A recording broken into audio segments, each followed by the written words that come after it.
Black billionaire threatened by racist cop at store. Police chief steps in immediately. Put your hands up! The shout ripped through the bright, quiet air of the upscale organic market in downtown Charleston. Customers froze, heads snapped toward aisle 9, and within seconds, phones were rising, recording. Standing calmly in the dairy section, a tall black man in a tailored navy jacket and dark jeans slowly raised his hands, his expression unreadable. The silver Rolex on his wrist glinted under the fluorescent light, but his eyes didn't flinch. He'd been through worse. "Sir," the man said evenly, voice deep but composed. "I think there's been a mistake." "Shut up," Officer Trent Malloy barked. He was young, mid-20s, buzz-cut, badge barely a year old. His hand shook slightly as it gripped the pistol pointed straight at the man's chest. "I said don't move!"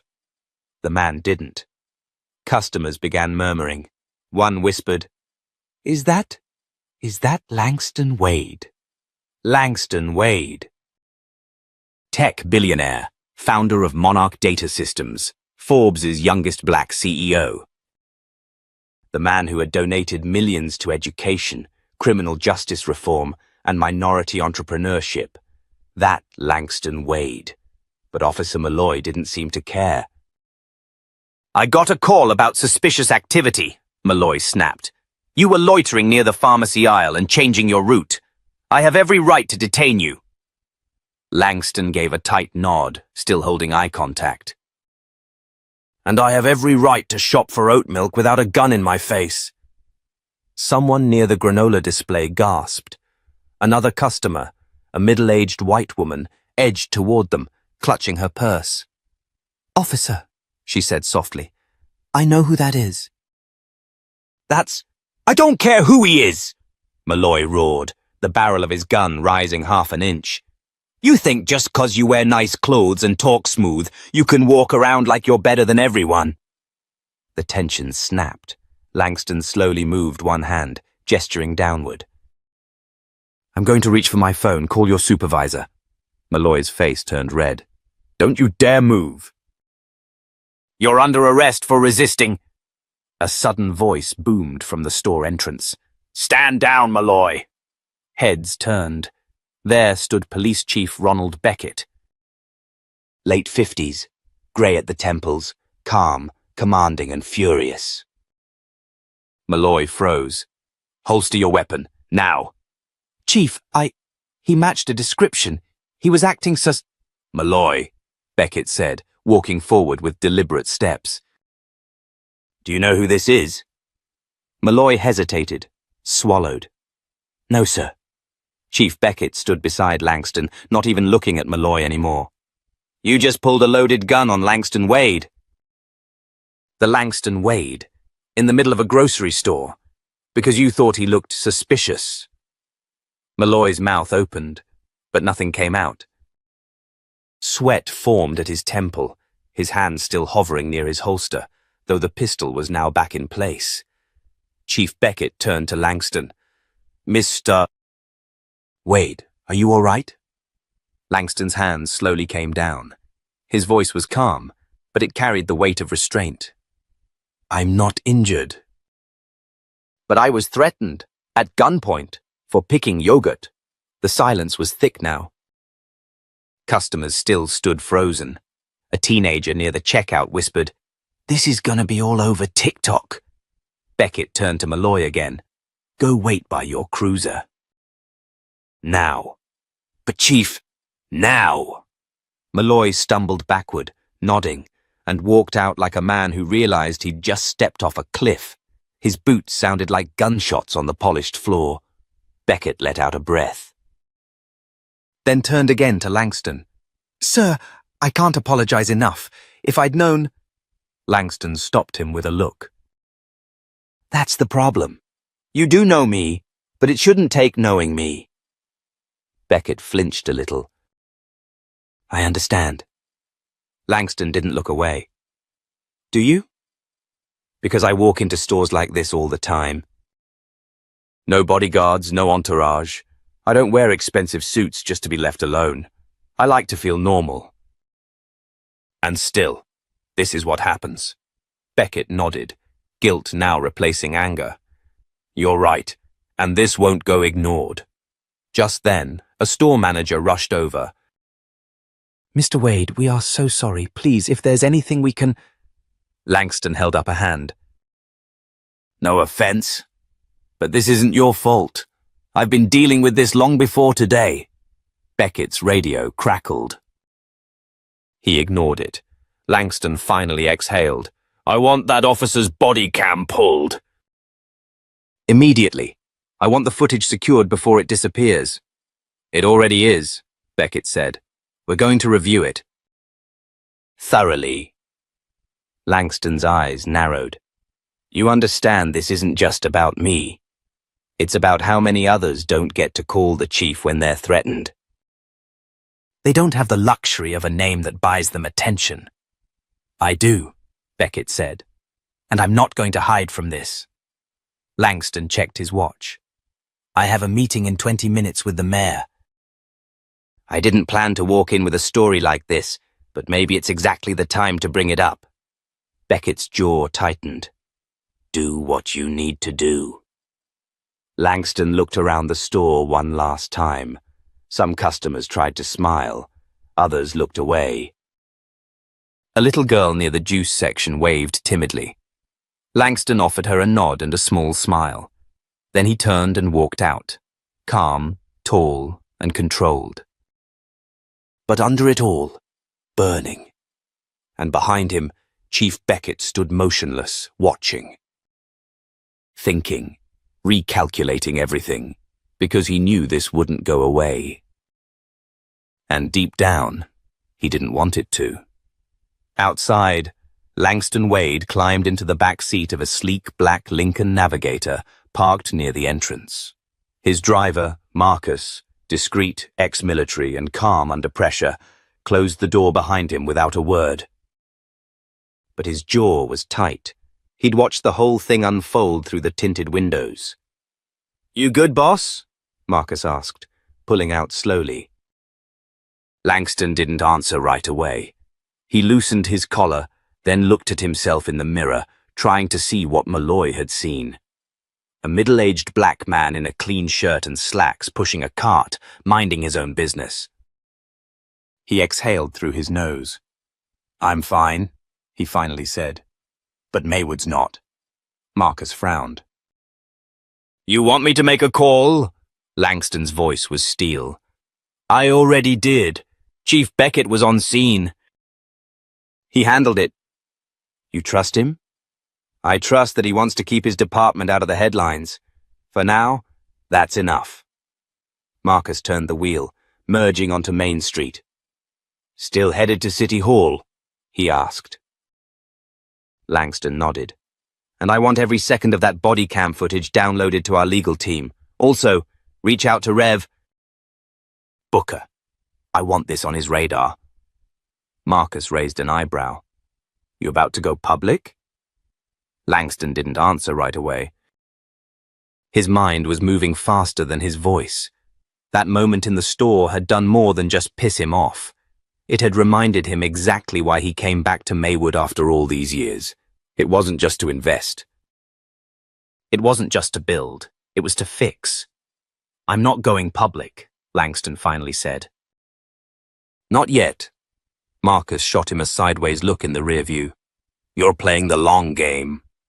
Langston stared out the window at the small town streets rolling past. Quiet neighborhoods, old storefronts, people who looked just like him, but didn't have the shield of a billion-dollar name to protect them. I'm making sure this doesn't just get handled, Langston said. I'm making sure it gets remembered. At that moment, his phone buzzed. It was a text from Chief Beckett. Langston, I've suspended Malloy pending investigation. Let me know if you'd prefer an internal or external review. Langston stared at the message, thumb hovering. Then he typed, External. Independent oversight, and I want your officers retrained, every single one. He hit send. Then leaned back. This wasn't the end of anything. It was the beginning.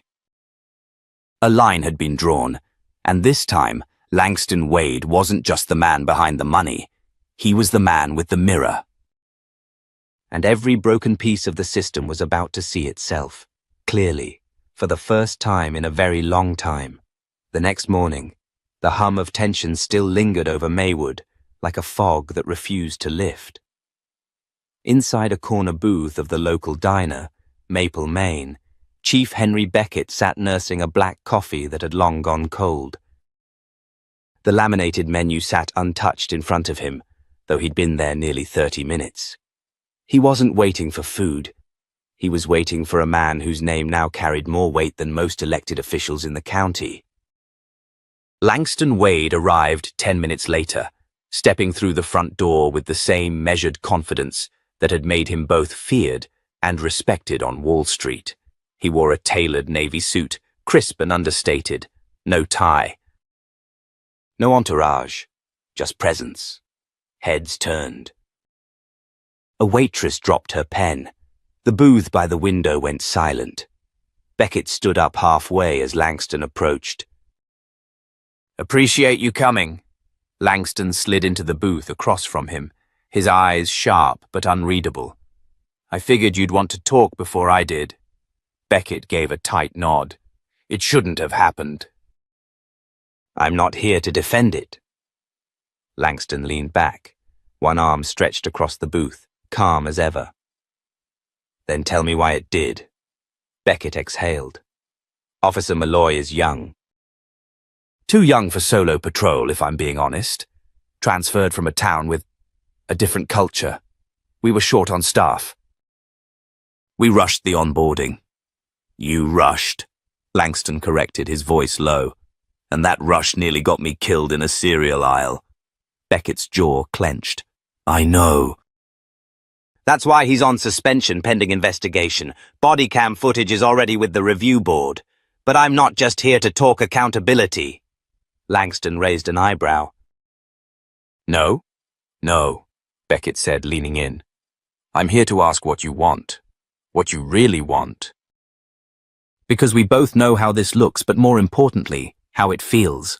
And I don't want this department repeating it. Not for you. Not for anybody." Langston paused. That was the thing about Beckett. He wasn't slick, but he was honest. And Langston could work with honest. "What I want," Langston said slowly, "is not just for Malloy to face discipline. I want every single officer retrained. New procedures. Real community engagement. And I want oversight. Independent, not just your internal boys running interference." Beckett nodded. "You'll get it." "And one more thing," Langston said. Beckett looked up. "I want to sit in on your next hiring panel, starting immediately." "You want to rebuild trust? Start with who you let wear the badge." Beckett blinked. "You're serious?" Langston nodded. "I'm not asking." Beckett didn't push back. He couldn't, not after last night.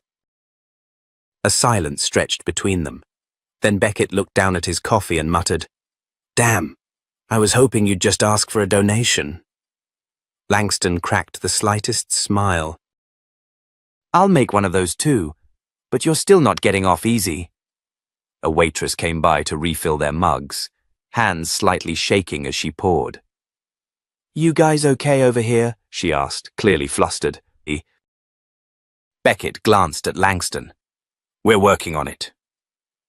Back across town, Officer Eric Malloy sat in a dark room inside the precinct, watching the body cam footage for the third time. His face was blank, but his fingers trembled as they gripped the armrests of his chair. He watched himself yelling, watched himself draw the gun, watched Langston Wade's calm, his restraint, his quiet fury. He winced when the sheriff's voice roared through the speaker. He had grown up in a different part of the country, raised in a household where suspicion was coded into the way you looked at strangers, especially black strangers, especially successful ones. But that video, it didn't lie. And now, neither could he. A knock at the door snapped him out of his spiral. Deputy Chief Carla Medina stepped inside, folder in hand. "Review board meets Friday," she said. "You'll get to speak." "But you should know, Wade's pushing for reform." Malloy swallowed hard. "He's not pressing charges?" "Not yet," Medina said. "But he doesn't have to.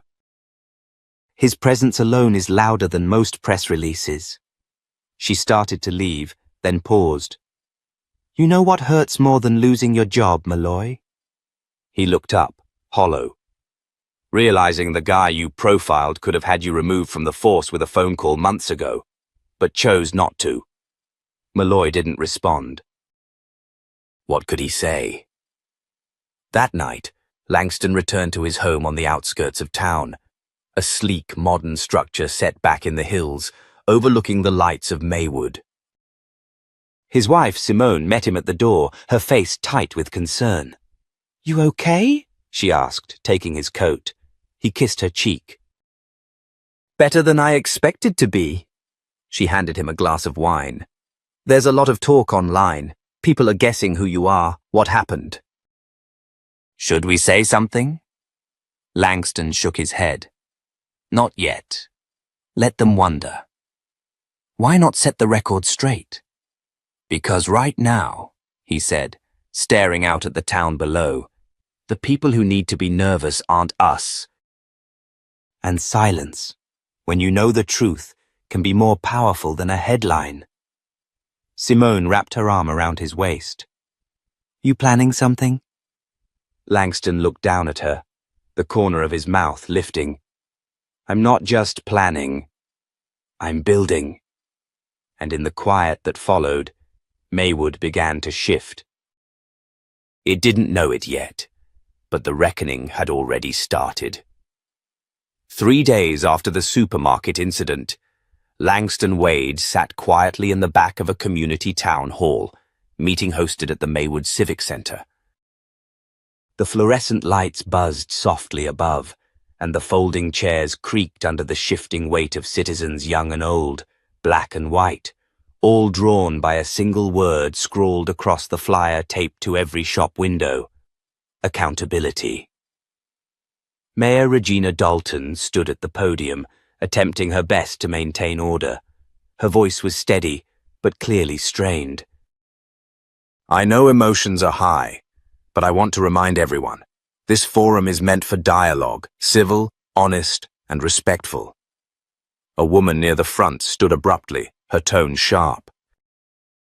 "Respectful? How do you expect us to be respectful when our neighbors are getting guns pulled on them in broad daylight? What if that man in the store hadn't been calm? What if that officer had fired?" A low murmur of agreement echoed around the room. Langston didn't move. He watched. Listened. Across the room, Police Chief Henry Beckett sat stone-faced, flanked by Deputy Chief Medina and Officer Ron Talbot, the department's public liaison. Officer Eric Malloy was nowhere in sight. An older man stood next. His hands shook as he gripped the mic. "I've lived here since '72. I remember the protests, the curfews, the dogs. I thought we were past this. I really did. Now my grandson's asking me if he should run when he sees a cop." "What am I supposed to tell him?" Chief Beckett cleared his throat, slowly rising to speak. "First of all, to everyone in this room and everyone watching online, what happened last week should never have happened. Period. There is no policy, no protocol, no excuse that justifies what Mr. Wade experienced." A few skeptical heads turned, arms crossed. "I've initiated internal reforms. We've suspended Officer Malloy pending disciplinary review. We're bringing in third-party training teams and opening an advisory committee to include citizens in oversight." "And who picked the citizens?" someone shouted. "You?" "No," a voice said from the back. Langston stood, stepping forward slowly, every eye turning toward him like a tide shifting directions. "I did." Gasps. Whispered recognition. Langston Wade was no longer a rumor. He was here, flesh and blood, and he was taking control of the room like he'd taken boardrooms for the last 2 decades. I'm Langston Wade, the man who was held at gunpoint for shopping while black, and I'm not just here to relive what happened. I'm here to talk about what comes next. Beckett gestured for Langston to take the mic. No one objected. I didn't grow up wealthy. I built what I have. And I came back to Maywood because I believe in investing where your roots are.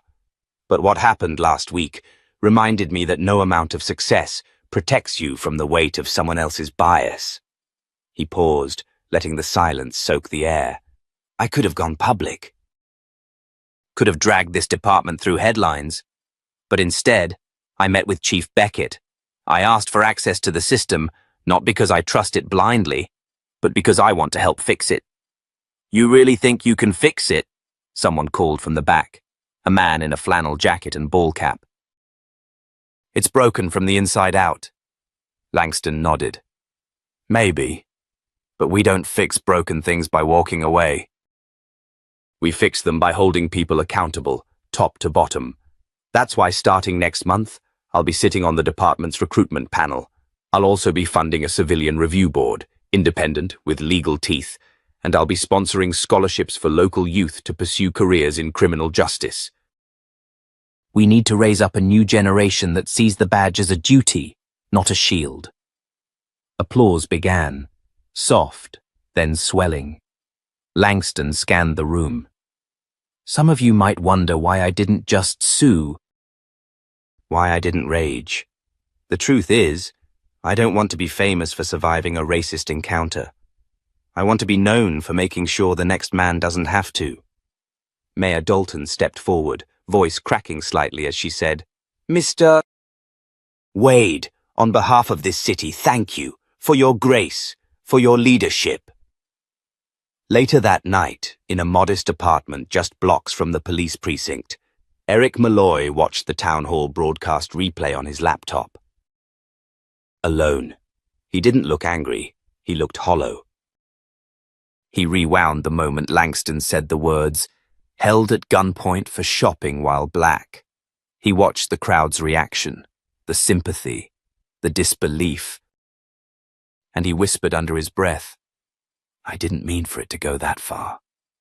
But meaning didn't matter anymore, because now it was far, and it was public. Back at Langston's home, Simone met him at the door, eyes filled with pride. You were brilliant, he exhaled slowly. I wasn't trying to be. You were honest, she said, handing him a glass of water. That's rarer. Langston sipped, then walked to the window, gazing out at Maywood. You think they'll listen?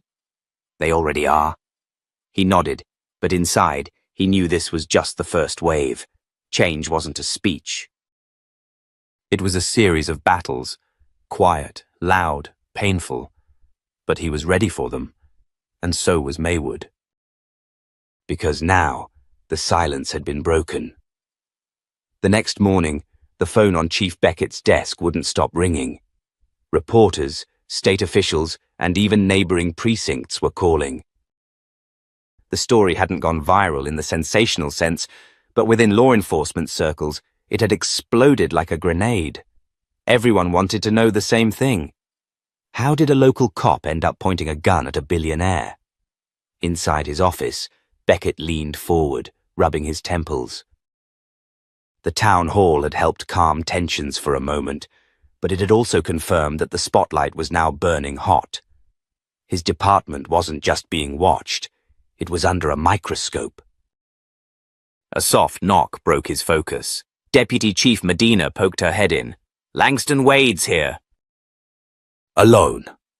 Beckett stood. Send him in. Langston entered the office with the quiet confidence of someone who had nothing to prove. Today, he was in a navy turtleneck and blazer, more understated than usual, but it didn't make him any less commanding. He took a seat without waiting for permission. We have a problem, Langston said plainly.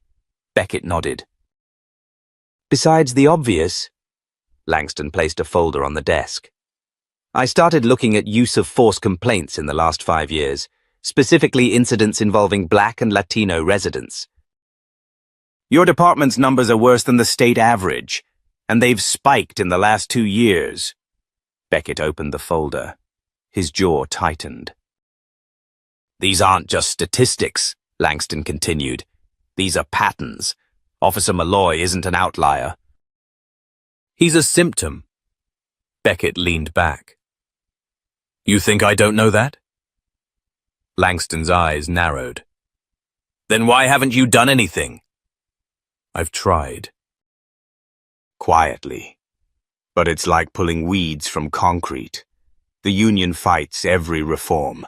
Some council members think any discipline makes us look weak, and half my department was trained by people who think body cams are optional. Langston paused. So fire them. Beckett laughed bitterly. It's not that simple. It can be. The two men stared at each other. Beckett saw something in Langston's eyes that unsettled him. It wasn't ego, it wasn't threat, it was certainty. You came back to Maywood for more than business, Beckett said slowly. What is it? Langston leaned forward. I came back to see if I could build something that outlives me. Real accountability. Real systems. I've already been approached by the mayor about a civilian oversight position.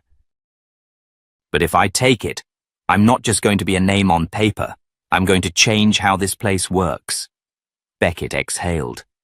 And if that means burning it down? Langston didn't blink. Then maybe it needs to be burned down. A long silence passed. Finally, Beckett asked, What do you want from me right now? I want your support when I propose mandatory review panels for all officers with repeat complaints. I want direct access to your training curriculum. And I want Officer Malloy's internal affairs file, unredacted. Beckett hesitated. Some of that's protected. I know. That's why I brought this. Langston slid another document across the desk. A letter from the governor's office. It gave Langston temporary authority as a state liaison on policing reforms under the Community Trust Initiative. A little-known pilot program with teeth. Beckett read the letter. His hands were steady, but his lips were tight. You already had this in motion. Langston nodded. The second Malloy pulled that gun, I knew what I was going to do. I just didn't know how hard you'd fight me. Beckett closed the folder. I won't stop you. But I won't shield you either. Some of these guys, they won't take kindly to being watched by a civilian billionaire. Langston stood. Then they probably shouldn't be cops. That night, as the sun sank behind the tree-lined streets of Maywood, a different kind of conversation was unfolding across the city. At Murphy's bar, where off-duty officers usually gathered, things were tense. Word had spread fast that Langston Wade was now officially inside the system, and it was making a lot of people nervous. Officer Ron Talbot took a long sip of his beer. You hear what Beckett agreed to, letting that guy dig through our training manuals? Another officer scoffed. Man, we're being babysat now. Worse, someone muttered. We're being hunted. Ron glanced at them, then looked down at his drink. He's not wrong, though. The others turned to him. Malloy messed up. Real bad. If that had been anyone else, that man might be dead, and we'd all be carrying the weight. A beat of silence. You think Wade's doing this for justice? One officer sneered. Or payback? I don't care, Ron said. Maybe both. But either way, we brought this on ourselves. Across town, in a quiet diner near the highway, Officer Malloy sat in a corner booth, staring into a cup of coffee gone cold. His phone buzzed with texts he didn't open. He scrolled through an article on his screen, one headline catching his eye. Wealth, Power, and Principle. Who is Langston Wade? He didn't read it. He already knew the answer. Langston Wade wasn't just a man with money. He was a man with motive, power, and now, position. And he wasn't coming for revenge. He was coming for change. And that, Malloy realized, might be even worse. Langston Wade had never cared for theatrics, but the moment he stepped into the Maywood Police Department's training room, the silence was so thick it felt like the air itself was waiting. Officers sat rigidly at their desks, most avoiding his eyes, others watching him like he was a storm that had entered the room in human form. He walked slowly to the front, not dressed like a billionaire, not in a tailored suit or designer shoes, but in black jeans, a grey Henley shirt, and a worn leather jacket. Still, nothing about him looked small. His presence demanded attention. Chief Beckett stood at the back of the room, arms folded. He didn't speak. This was Langston's show now. "I won't waste your time," Langston began. His voice was calm, even, but carried through the room like a steel wire being pulled taut. "I'm not here to scold or play politics. I'm here because a man nearly died in a supermarket for buying oat milk and being black." A rustle moved through the room like dry leaves in wind. A few officers stiffened. A few dropped their gaze. "I've reviewed over 70 case reports from this department in the last month. Some are fine, others are not, and a few are disturbing." He tapped a stack of printed documents beside him on the podium. "There are patterns here, patterns of vague stops, suspicion based on behavioral cues that almost always point to someone who looks like me. You want to say it's coincidence? That's fine, but coincidences don't show up 70 times in the same zip code." Officer Darnell Price, a wiry man in his 30s, raised his hand. Langston nodded. "Go ahead." "What gives you the right to be here?" Price asked. "No disrespect, sir, but this isn't Wall Street. This is policing. We bleed out there. We deal with things most people can't even imagine." Langston walked toward him slowly, stopping just short of the front row. "I respect that, truly," he said. "I have friends who served overseas, lost parts of themselves. I know what pressure looks like. But let me ask you something. Does that pressure give you permission to profile someone because of how they walk or what they're wearing?" Price shifted in his seat. "Let me rephrase," Langston said. "Do you believe your gut instinct should outweigh someone's rights?" "I believe we have instincts for a reason," Price answered, less confidently now. Langston smiled slightly. "Then those instincts better be trained. And if they're infected by bias, they need to be broken." Another officer, Maguire, muttered something under his breath. Langston turned. "Want to say that louder?" Maguire cleared his throat. "Just saying. Some of us feel like we're being judged for one guy's mistake." Langston's expression hardened. "That mistake was a gun pointed at my chest," he said. "And let's be honest. If I didn't have friends in high places, if I didn't have the power to call the chief directly, I might not be here. I might be another headline. So if you think this is about one bad apple, you're missing the orchard." Silence fell again, deeper this time. Then a voice from the back surprised them all. "Let me say something." Chief Beckett stepped forward, his face unreadable. "Some of you are probably thinking the same things. That this is punishment, that it's political, but let me be crystal clear. I invited Langston into this building. I asked for this audit, because I'm tired of the quiet rot. I'm tired of pretending that our community trusts us when they don't. And I'm tired of watching my officers fail, because they were never taught the difference between instinct and prejudice." He looked at Maguire, then at Price, then at the rest of them. "If you want to wear this badge, then you'd better start earning it every single day. And that starts by learning to listen." Langston took a breath. He hadn't expected Beckett to speak up like that, but the tension in the room cracked just slightly. Later that day, Langston sat alone in Beckett's office, looking through another stack of files. Photos of citizens stopped and questioned. Complaint forms filed and ignored. One caught his eye. A young boy, 14, stopped on the way to his grandmother's house because he was looking into car windows. Langston closed the file and leaned back. "This isn't just about training," he said aloud. Beckett, sitting across from him, nodded. "No, it's about culture. Then we need to shift it." "I agree, but be prepared. Some of them won't come along quietly." Langston looked up. They don't have to. They just need to follow." That night, Langston sat in his hotel room with the city lights casting long shadows against the wall. His phone buzzed. A message from Jamal, one of the local teens he'd met during community outreach last month. "Mr.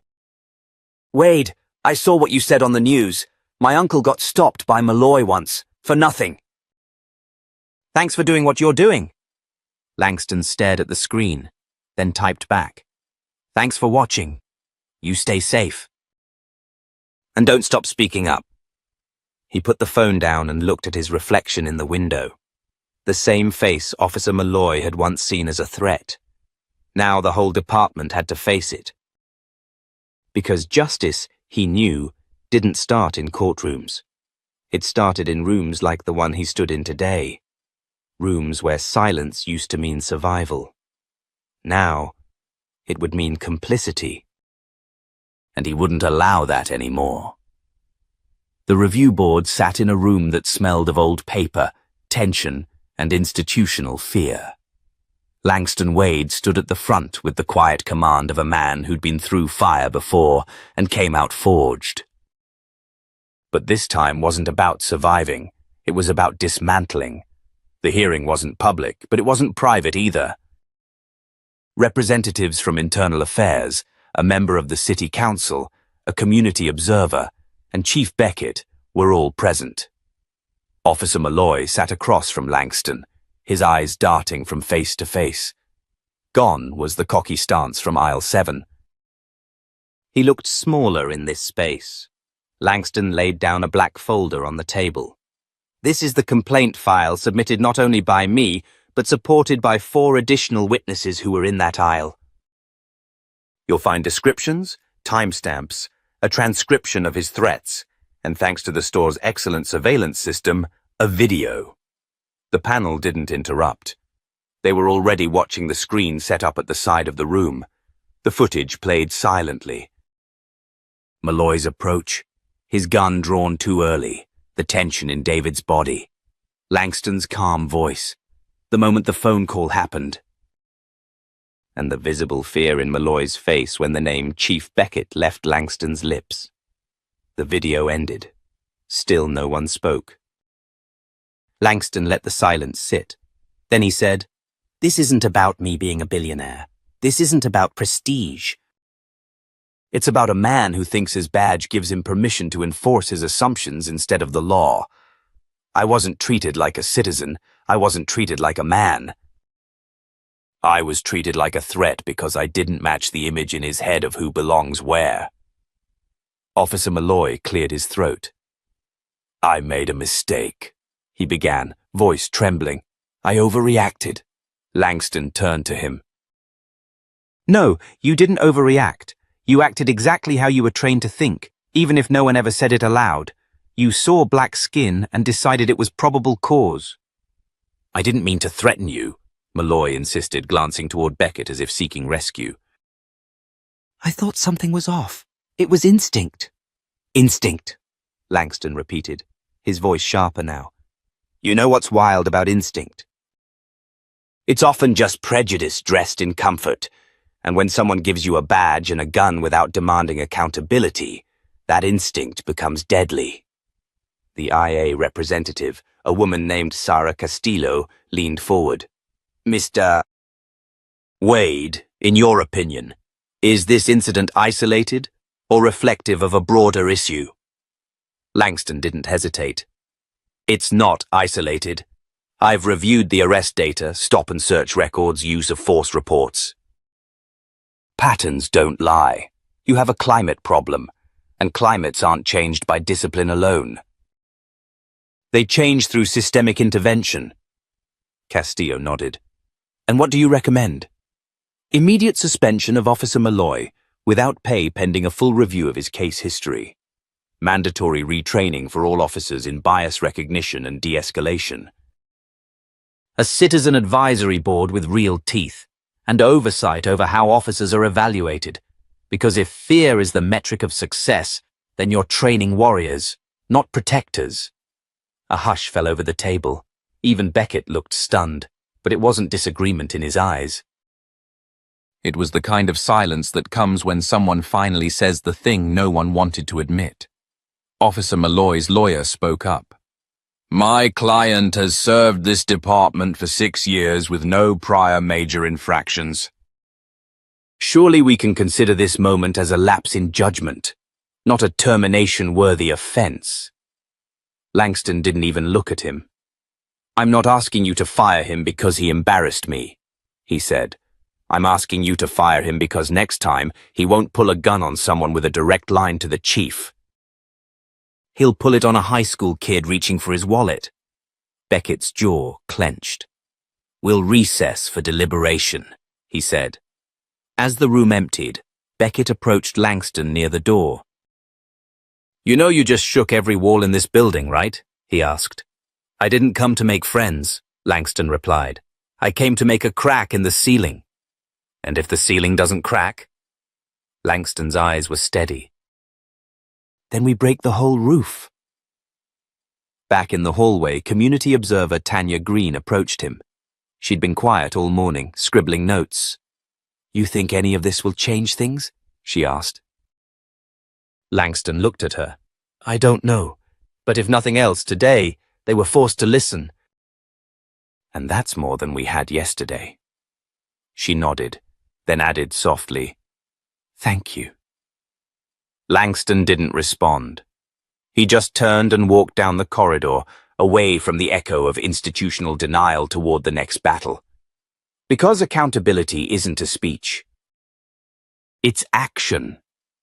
And today, action had finally entered the building. Langston stood alone at the edge of the precinct's rooftop, looking out over Mayfield, just as the sun dipped low across the town skyline. The view was quiet, peaceful, almost deceptive. From up here, it didn't look like a town on the verge of reckoning. Behind him, the review board was finalizing its report. But Langston knew the real work wouldn't be in that room. It would be in what came next. His phone buzzed in his pocket. It was a message from Tanya Green. The board just voted. Unanimous. Termination upheld. Policy review incoming. You did it. Langston didn't smile. Not yet. It wasn't victory. It was a turn. Footsteps echoed behind him. Chief Beckett joined him on the ledge, holding 2 paper cups of coffee. He offered one without saying anything. Langston accepted. You always bring peace offerings in weak coffee? Beckett exhaled through his nose. It's either that or whiskey. Figured you'd be staying sharp. Langston took a sip. I'd rather have the whiskey. They stood in silence for a moment. You made a lot of people uncomfortable in there, Beckett said. Good. Comfort is the enemy of accountability. You know there's going to be backlash, Beckett continued. Not just from officers, from unions, from old money. From people who think this kind of reform is overreach. Langston turned to him, eyes cool. Then let them push back. I'm not here to please anyone. I'm here to fix what your department spent years pretending wasn't broken. You're right, Beckett admitted. But you also need to know what kind of war you just started. Langston stepped closer. This isn't war. This is surgery. What I'm cutting out is rot. Beckett nodded slowly. So what now? Now? Langston said, finishing the coffee. Now we do what they didn't expect. We keep going. That night, Langston sat at his apartment desk and opened the file marked Mayfield PD Audit Phase 2. Inside were names, incidents, complaints that had been quietly shelved, footage that was never filed. Stories from residents who had been ignored for years. He called Tanya. "Let's bring them in." "You mean the civilian testimonies?" "All of them. And I want a community forum next week, not behind closed doors. We bring the stories to light. With names, dates, records. That's going to rattle cages. Good. We need them rattled." The next morning, flyers went up around town. Community Truth Forum, where you stopped, searched, or silenced. Come speak. No cameras, just truth. People came. Not in droves, but enough to matter. An older black man named Curtis, who had once been pulled over 6 times in 2 weeks for taillight issues. A Latina nurse named Rosa, who was once accused of shoplifting at the very store where she worked. A teenage boy named Elijah, who had been frisked outside his own school. Langston didn't speak much. He just listened. That's when something unexpected happened. Chief Beckett showed up, not in uniform, just him, jeans and a jacket and no badge in sight. He sat in the back, and he listened too. After the final speaker, Langston approached the front. These stories aren't rare, they're not new, but for the first time this town is ready to listen. And if it's not, we'll speak louder. Someone in the crowd asked, "What happens to the rest of the cops who stay silent?" Langston replied, "Silence is complicity. If they stay quiet, they're part of the problem. If they speak up, they can be part of the change." Back at the precinct, whispers were turning into conversations. 2 younger officers approached Beckett privately. "We saw what happened," one said. "We don't want to be like that." Beckett nodded. "Then don't be. But it means holding your partners accountable too, even when it's uncomfortable." Langston received an email the following week.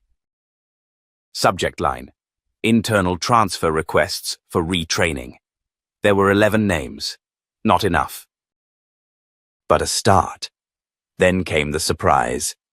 The state attorney's office called. They'd heard about Mayfield's forum. They wanted Langston to help pilot a program statewide, civilian-led oversight boards, partnered directly with accountability officers. Langston leaned back in his chair. This wasn't what he planned, but maybe it was what the moment needed.